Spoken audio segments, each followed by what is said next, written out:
મિત્રો, સ્વાગત છે તમારું ફરી એક નવા વ્લોગમાં। તો આ વ્લોગને થોડોક પણ સ્કીપ ના કરતા, કારણ કે આ વ્લોગ ખૂબ અગત્યનો અને જોવા જેવો છે। પરંતુ એના પહેલાં જો તમે આ ચેનલ પર નવા હોય તો આ ચેનલને સબસ્ક્રાઈબ કરી દેજો અને બાજુમાં આવેલ બેલ આઇકન પ્રેસ કરી દેજો, કારણ કે મારા દરેક વ્લોગની નોટિફિકેશન તમને સૌપ્રથમ મળી રહે। અને જો તમને આ વ્લોગ થોડો પણ પસંદ આવે તો લાઈક કરવાનું ભૂલતા નહીં, કારણ કે તમારું એક લાઈક અને એક સબસ્ક્રાઈબ તે પછી નાનો યુટ્યુબર હોય કે મોટો યુટ્યુબર હોય તે બંને યુટ્યુબર માટે ખૂબ મહત્વનું છે। તેથી લાઈક અને સબસ્ક્રાઈબ કરવાનું ભૂલતા નહીં। તો આજે દશેરા છે, એટલે આપણે સૌ જાણીએ છીએ કે દશેરાના દિવસે રાવણ દહન કરવામાં આવે છે। અને જે કોડીનારની અંદર રાવણ દહનનો મહોત્સવ યોજાય છે તે ખૂબ જોવા જેવું અને અલગ જ પ્રકારનું હોય છે, કારણ કે ત્યાં રાવણ દહન જોવા માટે લાખોની સંખ્યામાં લોકો આવે છે। તો આજના વ્લોગમાં કોડીનારની અંદર જે રાવણ દહનનો કાર્યક્રમ યોજાય છે તે મારાથી બને તેટલી કોશિશે હું તમને બતાવવાનો પ્રયાસ કરીશ। તો તમે વ્લોગના એન્ડ સુધી બન્યા રહેજો। પણ અત્યારે હું છું મારા ઘરે, તો જઈએ કોડીનાર અને અહીંયાનો તમને નજારો બતાવવાનો પ્રયાસ કરું। તો મિત્રો, ફાઇનલી અમે પહોંચી ગયા છીએ કોડીનારના પાણી દરવાજે, કારણ કે અહીં જ રાવણ દહનનો કાર્યક્રમ યોજવામાં આવે છે। તો તમે અહીંની પબ્લિક જોઈ રહ્યા છો, હજી તો પબ્લિક ખૂબ ઓછી છે, પરંતુ થોડાક સમય પછી અહીંની પબ્લિક ખૂબ જ વધી જશે।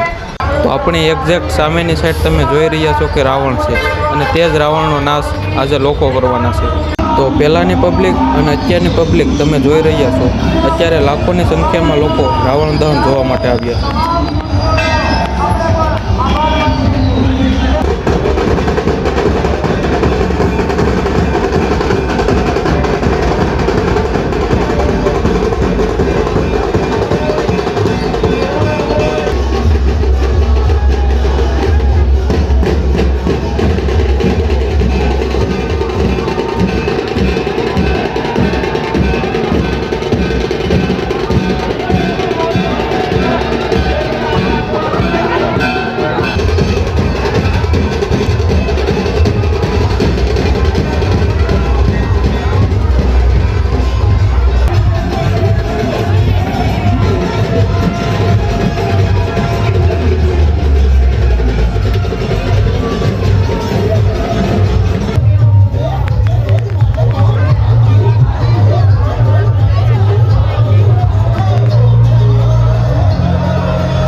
હવે ચાલુ જ રહે ફટાકડા।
તો મિત્રો તમને જો આ બ્લોગ થોડો પણ પસંદ આવ્યો હોય તો લાઈક અને ચેનલને સબસ્ક્રાઈબ કરવાનું ભૂલતા નહીં.